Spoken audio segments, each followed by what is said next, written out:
Hello again, everyone, and welcome to the Goin Digital Show, the podcast for K-12 school leaders. I'm your host, Greg Goins, a school district superintendent in the state of Illinois. This is episode number 23, and tonight we're going to take an inside look at the movie everyone seems to be talking about this school year. The name of the movie is Screenagers, Growing Up in the Digital Age. We're very excited to have the writer, director, and producer of the film, Delaney Ruston, with us tonight. Delaney Ruston is a medical doctor, a mother of two, and in addition to the Screenagers movie, she's produced 2 award-winning documentary films on global mental health. So we're very glad to have Delaney Ruston with us. We're also excited to have a very special guest with us tonight from the state of Illinois, my home state. Amber Heffner is a former teacher, principal, and counselor in Illinois that now serves as the executive director of the Illinois Computing Educators, an affiliate of ISTE, the International Society for Technology and Education. So a big Goin Digital welcome to both of you tonight. Thank you so much. Okay, so thank you, Greg. Thanks for being here, Amber. Thanks for being here, Delaney. And we're going to talk a little bit about the movie, and we're going to get into all the success that you've had, Delaney. And again, thanks for being here. If you could just give us a little bit of background. I know you're very busy, and we're very grateful that you can join us tonight. But how does someone who has a full-time job as a medical doctor, full-time mom, how do you have time also to make these wonderful films? Well, first of all, it's just wonderful being on Goin Digital. I've listened to your podcast now, and I've learned a lot. So I'm thrilled to be here. I hope this works. I'm sorry I'm having problems with technology, and now it's watching via phone. I got the idea to make Screenagers years ago because I was struggling with my kids and tech time.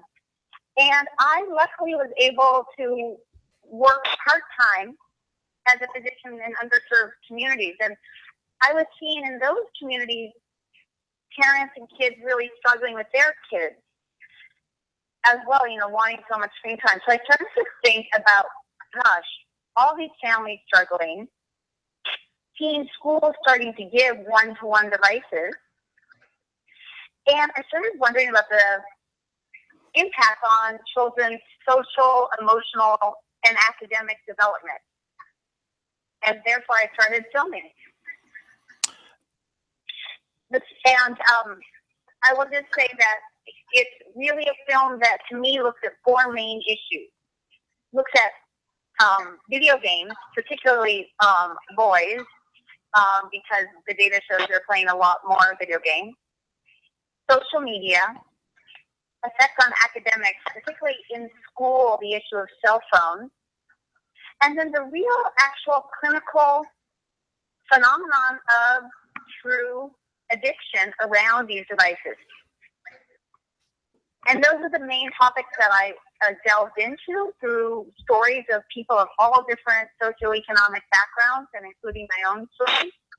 And then I really made sure to be looking at solutions, because I know a lot of people, feel acutely all of the problems, but we really need to have these conversations about what we can be doing.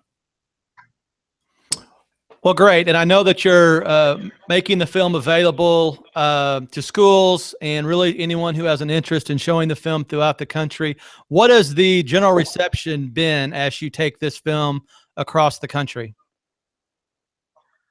What's been really great, first and foremost, is my goal is to have it speak to adults and teens and kids of people from multiple ethnic and socioeconomic backgrounds. And that's exactly what has happened. You never fully know if what the audience reaction going to be when you're trying to reach such a broad audience. But it's been really wonderful, and kids and teenagers are always speaking out in the Q&A discussion. And families and teachers keep telling us about the discussions that the film sparked long after actually the film is done. Some schools are doing what we do weekly Tech Talk Tuesdays. They're really continuing the conversation. So creating a movement was really my goal with this, and that's why the film, anybody can bring it to their community. We have a model by which they can sell tickets, and it covers the amount, and actually they can raise more money. So it's been see exactly what I hoped to start to create with the film, and it's growing phenomenally.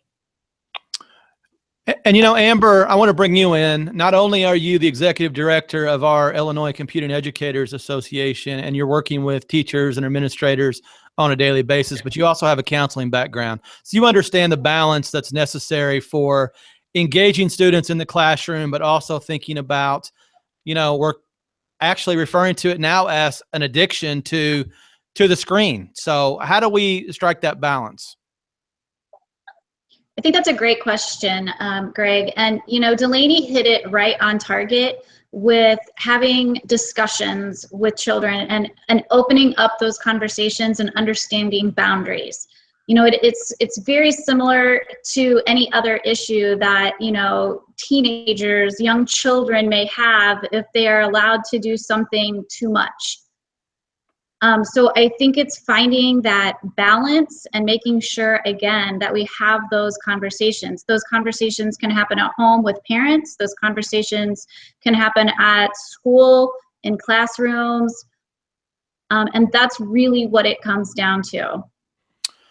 And Delaney, I think the thing that really resonated with me in the film was, this was about your life. This was really a story. A lot of it was a story about how you interact with your own kids, and as they are preteens going through this digital age. And there were some moments there with your daughter that, every parent, I think, can relate to. So can you talk about that a little bit? In the documentary. But what I found making the film is a lot of people would tell me, oh my gosh, I'm struggling at home. And I'd say, yeah, me too. And I'd say, okay, can I film you? They'd be like, no. So, it took a long time to get the incredible stories that we did get. And I realized, okay, I'm going to need to film Tessa and I. And within minutes, she was so absorbed in our conversations about her phone, how she wanted one before we got it for her, and then once she had it, why she, it helped her. She says that it makes her feel comfortable in awkward situations. And so the key thing for me was, I'm glad that we ultimately did share our story, but I had to confront that I was kind of doing things the wrong way originally, kind of gave her a contract and really didn't get her input as much as I needed to. And as the film evolved, you see that story evolve too. And my guess would be, as parents have had the chance to see this, as well as educators, I'm sure you've had a lot of parents come up to you and say, thank God someone has finally addressed this issue, and we finally have some strategies that we can actually sit down and talk to our child about. There are some great resources on the Screenagers website. And have you had those experiences and kind of share some of those conversations you've had with parents? Oh, absolutely. What's really powerful is when the kids have their own insights. So, for example, recently a boy saw the film and he said to his mom, I'm going to take myself off a video game for weeks to see how I feel. That metacognition is so critical. Another young girl said, Mom, I need help because I'm so drawn into social media. So parents are so thankful for that. And even if their kids don't have that strong math reaction, we keep hearing how the dialogue is been now more acceptable. What's really a funny point is that when Tessa, my daughter, saw the film for the first time, she said, Mom, I had no idea other families were dealing with it, suffering and trying to figure out rules. And I said, Tessa, I've been working on this film for years. And even then, her mind was like thinking her world was so different. And so parents saying, okay, I can relate to these scenes in the movie, teens saying that, and then recognizing it's going to take these short, frequent conversations has been what we keep hearing parents say to us. And Amber, we were talking a little bit off air before the show started. The stat that really jumped off the page for me was this stat that kids on average spend 6.5 hours a day looking at the screen. And as an educator and as a strong proponent for technology in schools, in my day-to-day job, I want more screen time in the classroom so we can engage students. But if you think about the full day, I had no idea that kids were spending that much time looking at that device. So that's something else I think as educators we need to think about. Can you talk about that a little bit, Amber? Yeah, I think that's that is an interesting thought when you look at the idea of educators finding ways to integrate technology and how do we promote the use, but at the same time looking at how do we make that balance in schools as well. And I think part of it is ensuring that we as educators are role modeling for the students. The revolution, I suppose, of utilizing technology in education really is more about engagement than actual screen time or a specific device that's being used. The idea is to engage students in the learning process and finding ways to do that with technology. They're opening up so many different options for themselves by being able to engage in different ways. So I think as educators, when we keep in mind the focus of engagement and using the technology in that way, rather than using it, for simple recess time or, to keep the students busy. Students can now engage with people that they have never had the opportunity to engage with before. And students write blogs and they can post the blogs and they can get feedback from people outside of the United States or outside of their state or outside of their school building and be able to have those interactions with people that they've never been able to have before. And to me, that's the power of the technology, is being able to reach out and engage in ways that didn't occur before. And again, as Delaney mentioned, making sure that you do have those conversations. And Delaney, again, I absolutely love the movie. I hope I have the chance to show it in my school district. And I know Amber's talking about showing it at our annual conference in the, I guess it's late February, early March at the in the Chicagoland area. We have our big ICE conference. So we're looking forward to sharing that with people. And I'll certainly give Amber the opportunity to talk about ICE a little more throughout the program. But again, a lot of things in this film really kind of struck me. And if you talk about the social media piece, you touched on another very delicate topic that a lot of us are afraid to talk about sometime, and it's self-esteem, particularly with the preteen girl or teenage girls and wanting validation through pictures that they share and those kind of things. What was the thought process in making that an integral part of the movie? I think that given the 6.5 hours, and that's not even including screen time for homework or screen time in school, kids are bombarded more now than ever with images of idealism around girls, thinness and makeup and the Instagram stars. So I was concerned about that, and particularly given that the average age of kids getting smartphones is younger and younger. Even by one study, 10 and a half, the average for smartphones. So here it is when the impulse control of teenagers, young teenagers, is not fully developed, and that need for self-recognition is so high, what are they going to quickly post and then have regrets about? But that's what we're seeing actually, these kinds of things happening. I did not want to do the awful sex scene extreme case because I think that missing the big picture. I'm always a public person, as opposed to a sensationalistic one spin-off documentary story. I really want to speak to something that we can all relate to.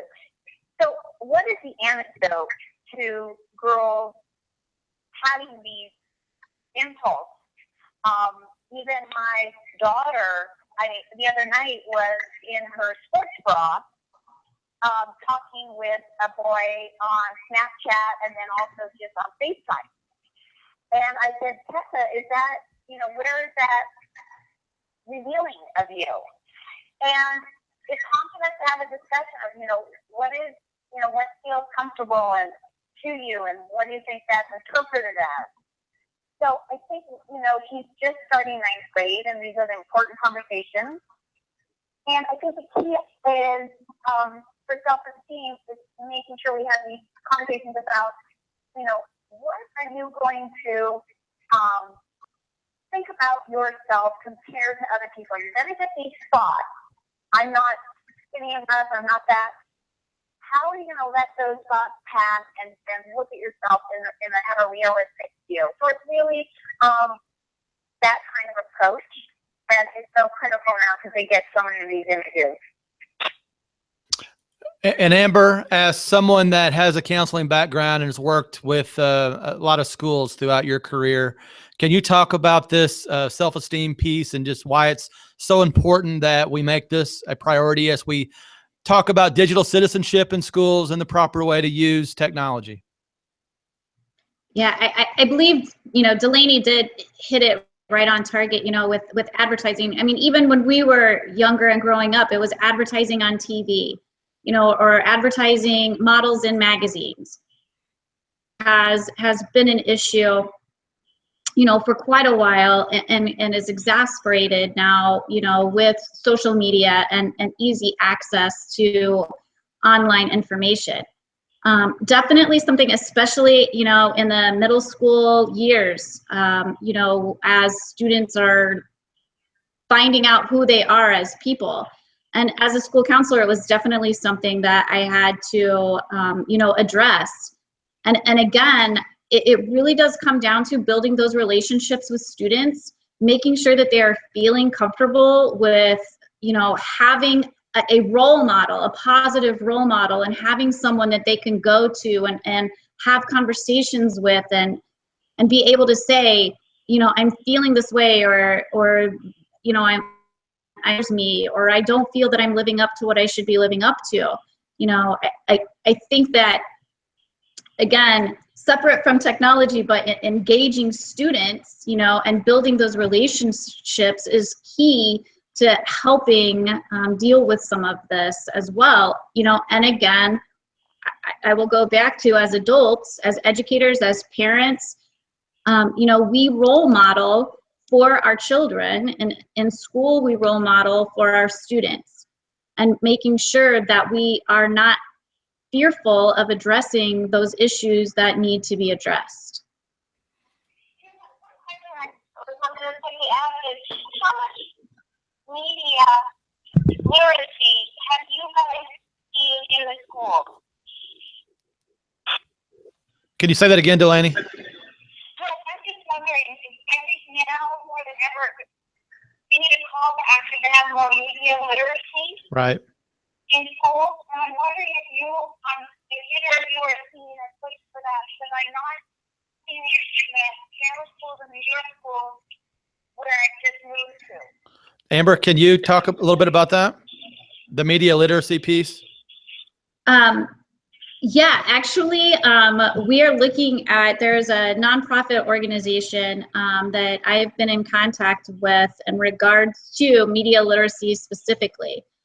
And we are looking at bringing a couple of sessions into the ICE conference specifically on media literacy. I agree with Delaney. This is an area that I think with the how technology has integrated so quickly into the educational system, that this is an area that we weren't necessarily prepared for, or haven't thought about the potential consequences for the technology coming in.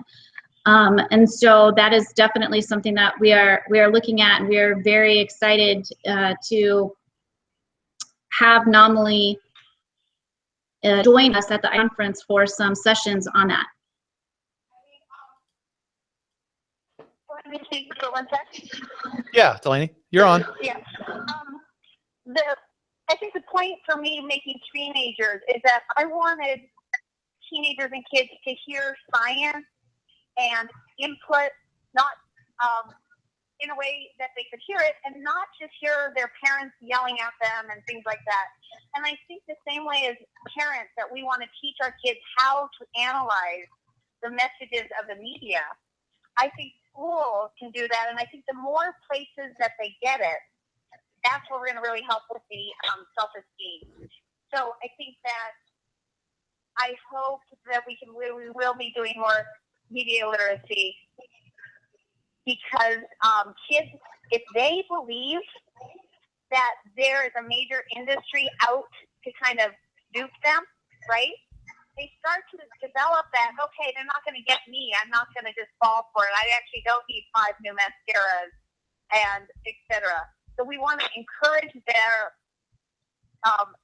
development of their own limits on what they're going to be exposing themselves to and the actions they take. Yeah, and I think those are all great points about the media literacy. I mean, you know, technology is here. It continues to evolve. We don't know what the next thing's going to be a week, a month, or a year from now, but something bigger and better is going to be available for kids. And it's up to us as adults and educators to kind of walk them through that journey and teach them how to use those devices correctly. And I talk with school leaders all the time. You know, the worst thing you can do is shut it down. You know, we still have school districts that just shut everything completely down. And I think we do a disservice to kids when we do that, because we're not teaching them how to use those tools. Delaney, is that something that you talk about as well? Well, I would just to clarify, I didn't mean digital citizenship, or I didn't mean technology. I just, you know, I was as media literacy in terms of how do we get kids to be able to better analyze the messages that they're getting in terms of self-esteem. You know, in Screenagers, I was really interested in how is the cell phone affecting academic learning. And it's been really interesting to see, you'll see the stories and the input that teachers and students give in the film. But since the film released a few months ago, and I'm continuing to talk to now, showing it all over teachers and students, it's really interesting to me that schools are becoming more lenient about having cell phones in classrooms in the middle school years. And I worry about the kids who have a hard time with impulse control and not sneaking their phone. Like, certain kids we don't have to worry about. They're really going to follow, which is usually the rule of, you know, keep the phone in the pocket. But you're going to have some kids that really don't. And in Screenagers, we also look at economic divides that look related to screen time in the home now when parents aren't there. And, you know, we have almost 10% of kids on screens 10 hours a day. So when we look at the cell phones in the classroom, I think we have to really ask ourselves, where are we going to decide to put limits, particularly protecting kids who have a hard time, as well as teachers who sometimes don't feel supported in having to spend so much time policing these things. Yeah, and I think that's a good point. And I think the thing that everyone has to remember when we talk about educational technology, and we have some amazing tools that we can use throughout the school day, but there's still nothing better than face-to-face communication, having those conversations as a family. I know growing up in my hometown in Southern Illinois, small town America, you know, that was before technology, but it was, you know, family time. You sit and you have dinner together, you talk about your day, and then, believe it or not, mom made you do your homework before you could do anything else. And I think a lot of times that becomes the struggle with so many different, I guess I'll call them temptations, with video games, with the smartphone, with all these different tools. So Amber, we're still kind of talking about that balance. Right. I agree, Greg. And, you know, I flash to, you know, our own family, you know, time as well, and making sure that, you know, those are set aside, not having devices at the table during dinner. You know, those are important things. And again, the balance and the role modeling. You know, as far as cell phones in schools, you know, again, I think Delaney hits a great point, and I think as educators, we do have to ask ourselves, and best practices, there is always a limit, you know, to whatever that may be. I can remember my son was in 2nd grade and was reading Harry Potter books, and the teacher had to take the Harry Potter books away during class because that's all he wanted to do. You know, so again, I think it goes to the idea of setting limits. It doesn't necessarily have to be technology. You know, again, in his case, it was reading. He was passionate about reading. He loved reading, and the teacher had to set those limits with him. So I think some of this is also best practices in education, and making sure that we, as educators, know our students. We know their limitations. We know what they're able to do. We build those relationships with them, and we set those limits. I think that's, you know, again, best practices for classroom. I think it's a hefty call, and you know, I'm hoping that technology is going to help with this. One thing that's in development now, actually, kids would put their phones into a bag that was locked, and then the teacher has the ability to unlock it if there's some closet that they need to use their phone, and then it would go back and it would be locked. And I say this because while I just talked about at-risk kids, particularly could be prone to looking at this media-rich, tempting device. I'm filming in high school. You wouldn't believe the number of kids I saw with their devices.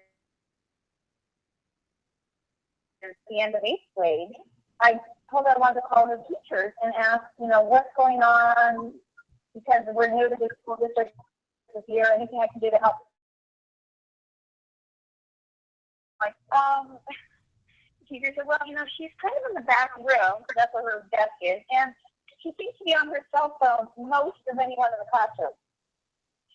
And so this is me, Tess has been talking as, you know, about teenagers and everything, and I go, oh no, and if I go home and I realized, you know, if I was Tessa and the class was not that interesting and I was in the back, I could see that. And I said, Tessa, you know, I talked to your, you know, and this was a math teacher who I talked to, and I said, Tessa, you know, I talked to your teacher and I was just worried about you, you know, with your phone. She goes, oh, that science teacher, he's like, just like, you know, it's just a boring class. And I said, Tessa, it was math.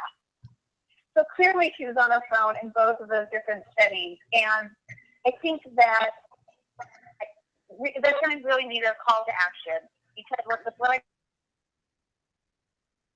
parents we have to do is to align with teachers, because teachers are really frustrated about the situation. Many of them are. And some of them are just ignoring it, like that teacher, the math teacher, who I said, then why don't you move her up to the front? And sure enough, he did, and that problem went away. So I think we have, we can't just put this under the table. I think it's really, really an important issue, because while reading a book is totally, that makes sense in 2nd grade, these teenagers are still doing it a lot, and there's so much that they want to do on their phones all day long. And Delaney, I certainly understand, and I know that there are schools out there that are still kind of struggling with how to use smartphones in the building, in the classroom. And I just kind of share briefly what we've been able to do in my district, and we've had great success.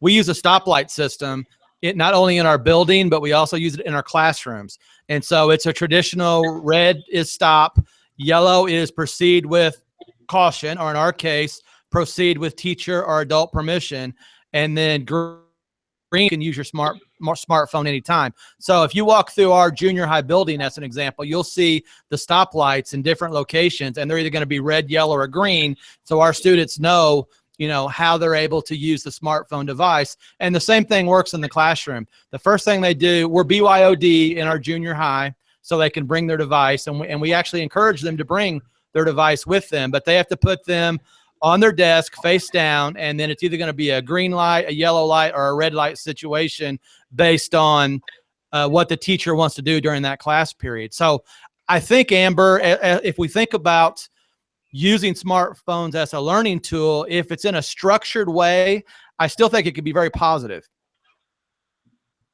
Yeah, I agree, Greg. And we did, at the district that I was at previously, we did the exact same thing as you just described, the green, yellow, and red. And this was at a high school, actually. It was up to teachers' discretion.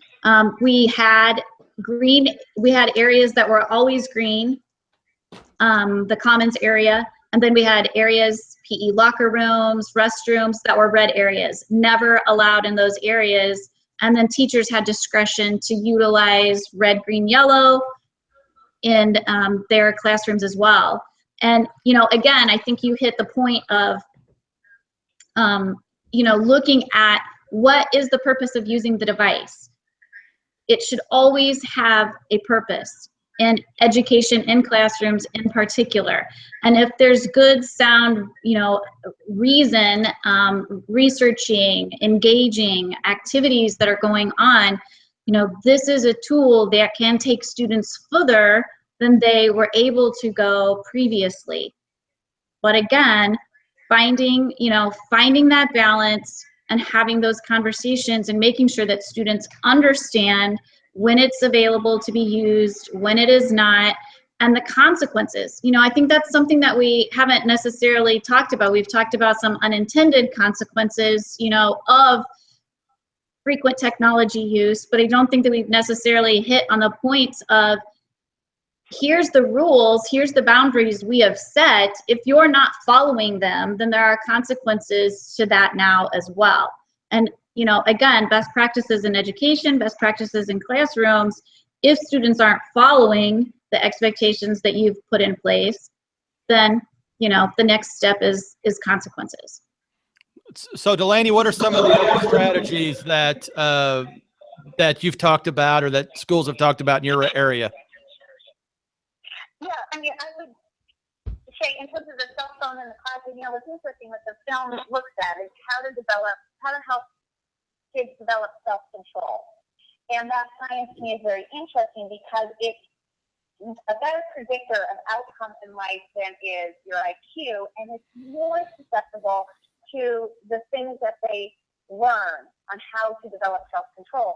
So what's interesting is if a cell phone is actually in view on their desk, it actually increases the chance that they're going to want to look at it as opposed to put away. Now, granted, if it's in their pocket and it's so close, I don't have the exact, data on that. But I do know the research shows that one of the best ways to increase the chance of doing self-control is to have the desired item out of view. The other thing that I would say is that the data shows for college kids, for example, great studies, where they were randomized to get text during class or not, and then tested on the material. Those who got the text and had to respond to them got a full grade and a half less on their test results than these other kids.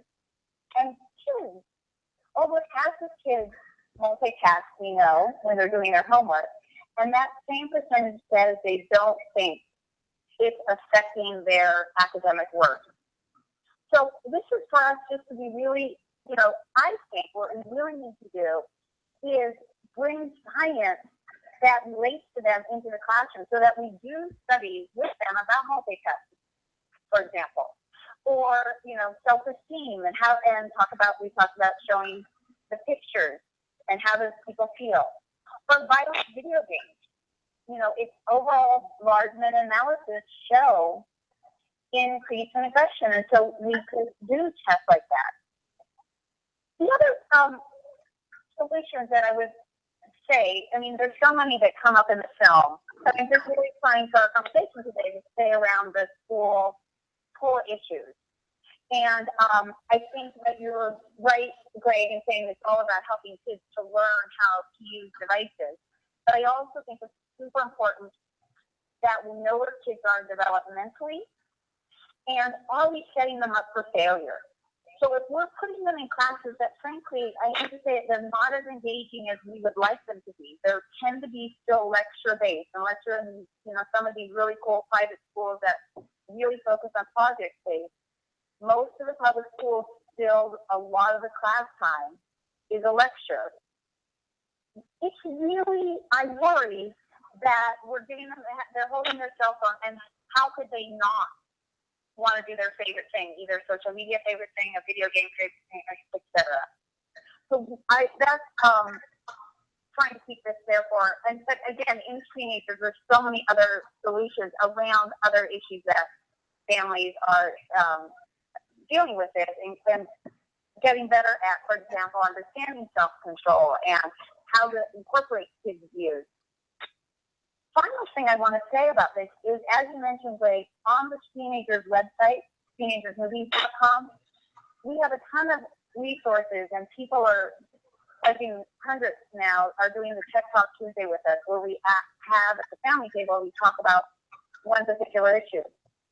One of my favorite, and most people actually ask about this in the Q&A, are specific resources, technology resources, because I'm all about fighting fire with fire. So giving an example, Tessa is just started the school year. How is it going to be with her this year on her phone? There's an app called RPAC.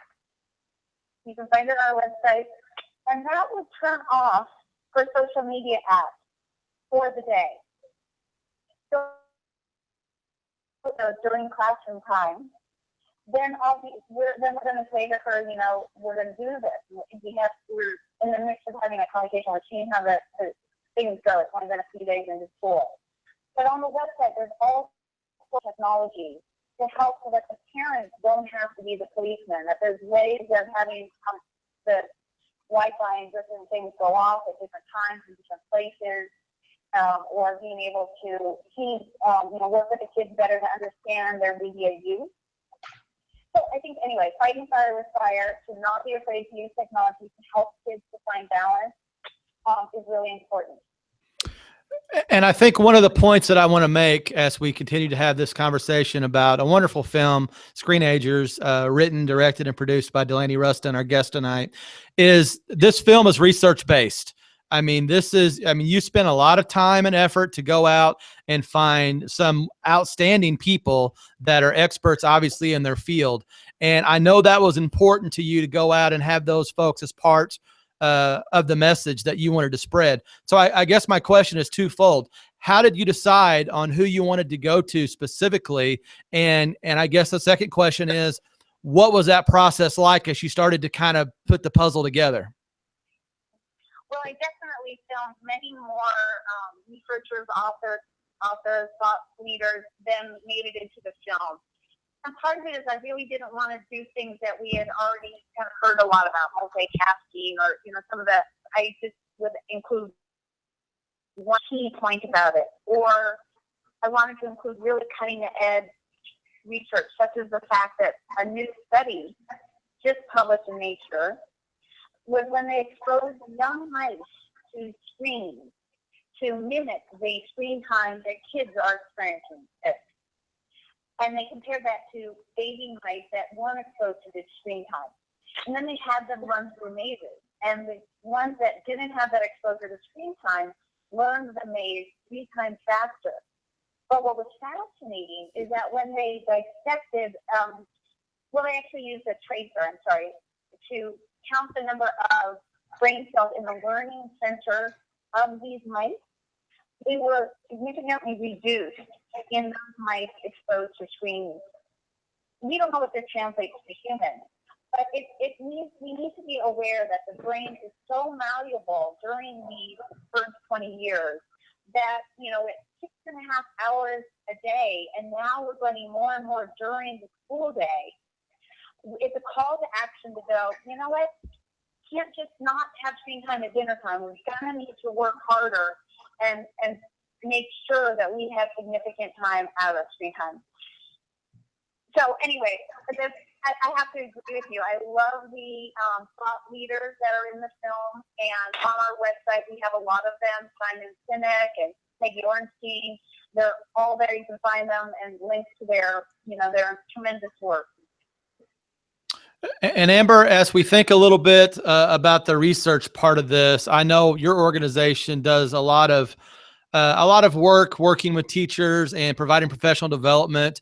How do you think it will change moving forward as we think about this these advancements in technology and social media and these kind of things. I just think in terms of professional development, what do you foresee for our organization moving forward? I think it's something that we're obviously going to have to continually be, on top of. I think ISTE does a great job with looking at the research as well, providing standards that meet all aspects of the child, of, students today.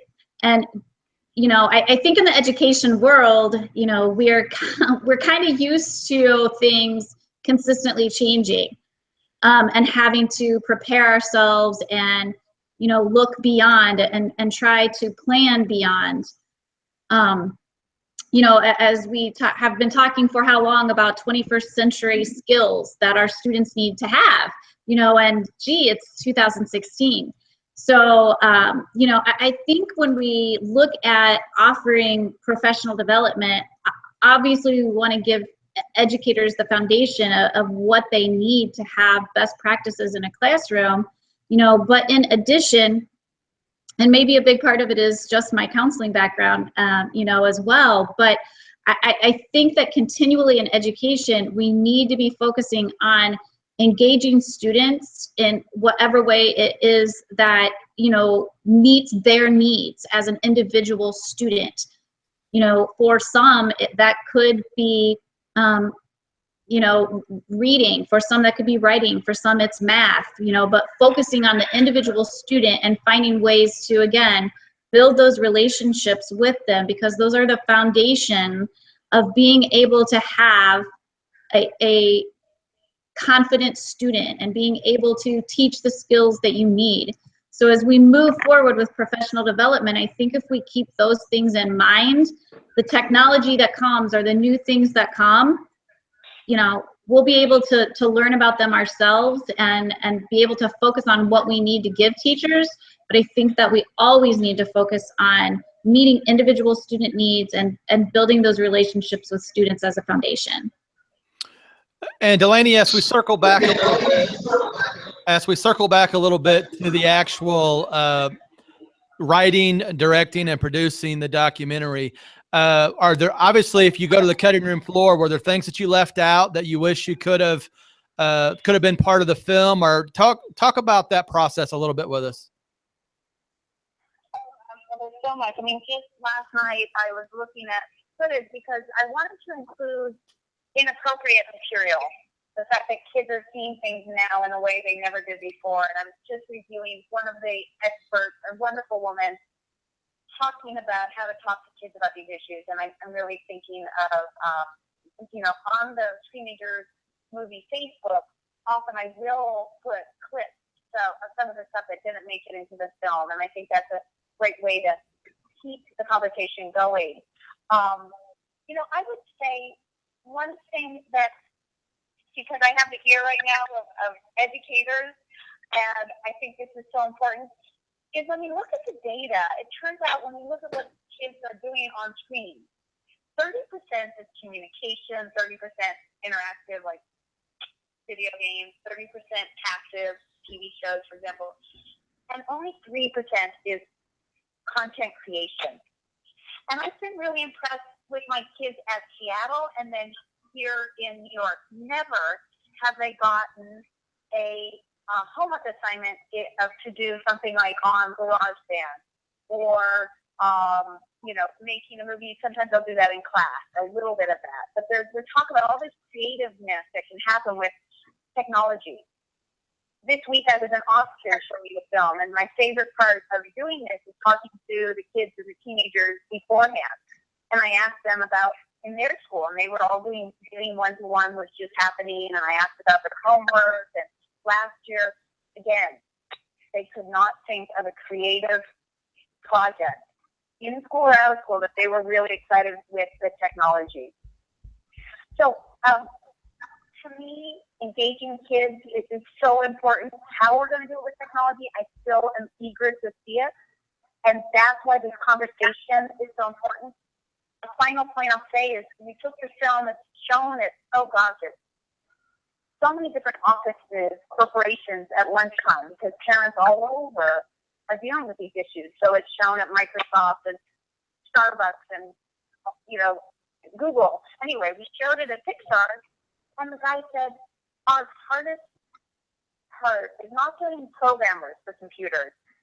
And frankly, whatever they learn now in terms of using technology, it'll be changed, and it's so intuitive anyway. Our hardest problem are finding the creative, the ones to do the storytelling and to do the animation and the other creative stuff. And I said, really? And he said, absolutely.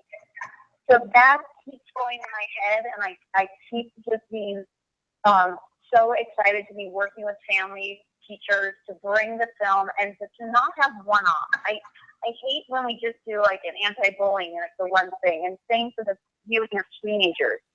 We are working so hard to have schools that are interested to do follow-up conversations, they set up committees now with kids and parents to talk about these issues on a monthly basis. I mean, there's so many things that we can be doing proactively. And just doing this, podcast today, I can't wait to hear other people's ideas and to contact us about what they're doing in the school, what we can help with, and to really make this movement grow about helping kids find balance. And I think that's a great point. I mean, the whole point of our shows like this is to share ideas.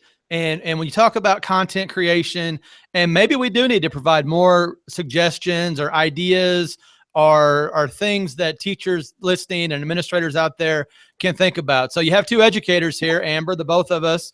We've talked a little bit about project-based learning.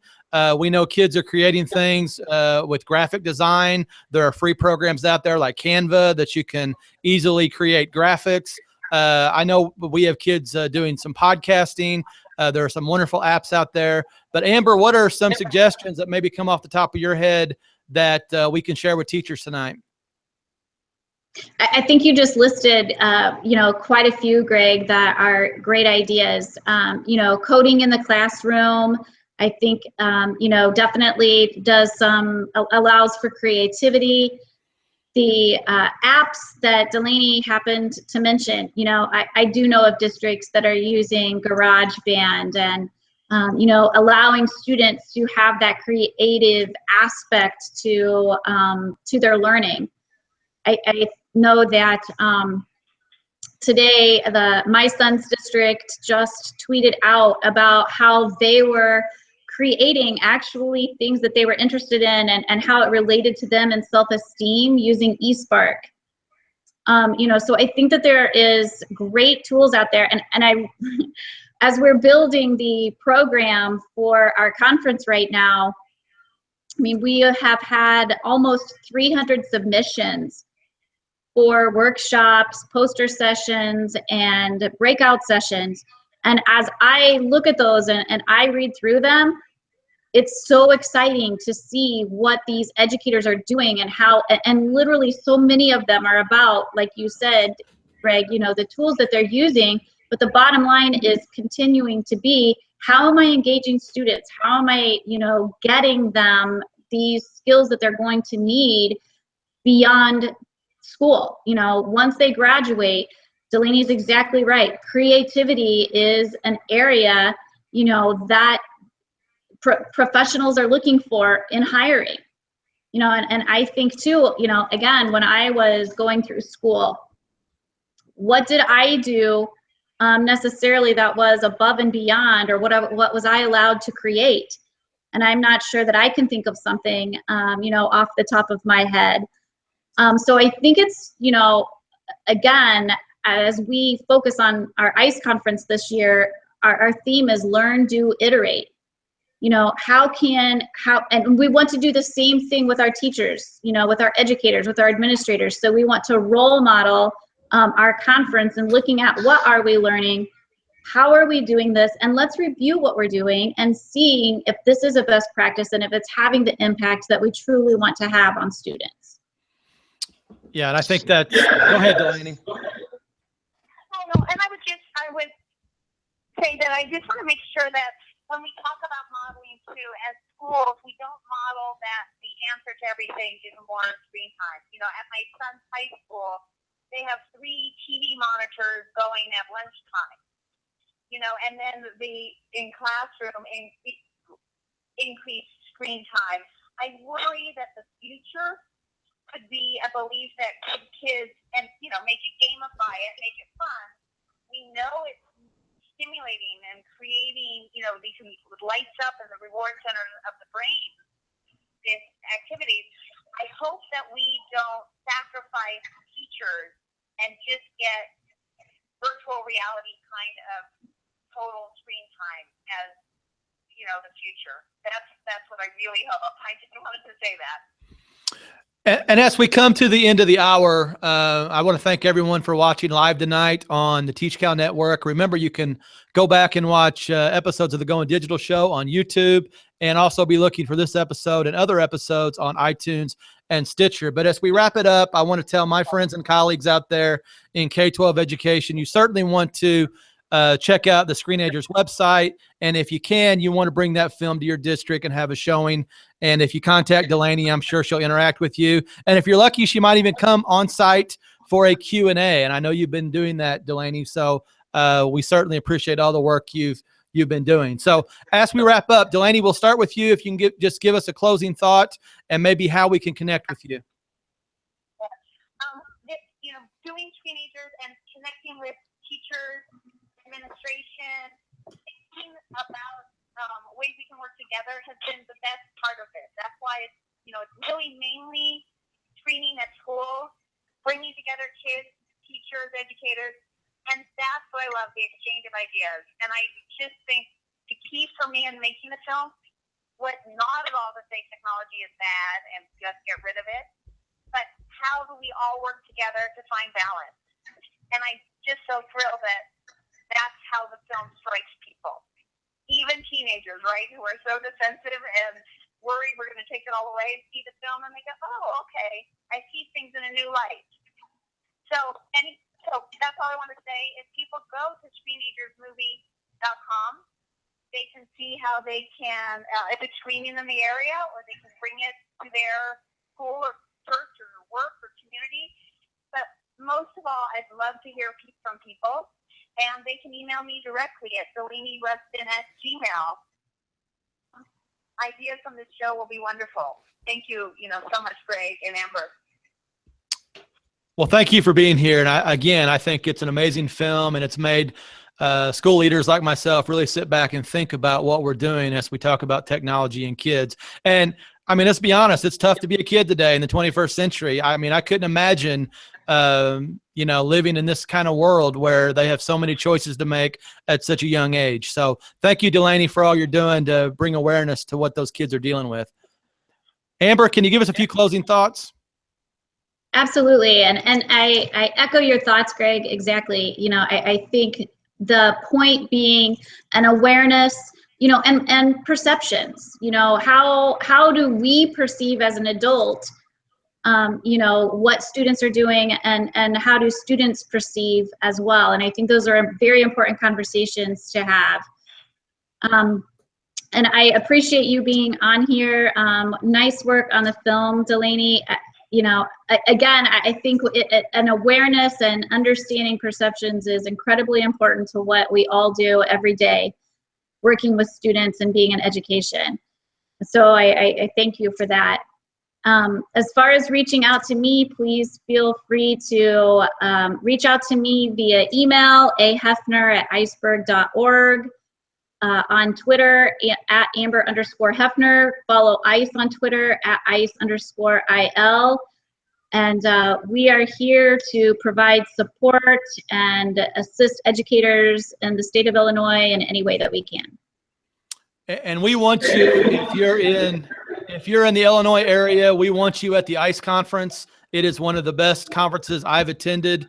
And we also want you at ISTE each year. Next year, it's going to be in San Antonio, Texas. And in 2018, it's going to be in Sweet Home, Chicago. So we hope to see a lot of Illinois educators there for the ISTE conference. And Delaney, we would love to meet you in person. We would love to have you at ICE, and certainly we'd love to have you at the ISTE conference. So hopefully we can connect and continue that relationship.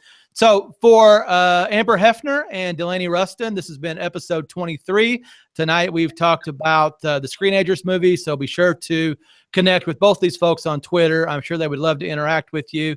So for another episode here, I'm Dr. Greg Goins, longtime superintendent in the state of Illinois. Join us next time for the Goin Digital Show.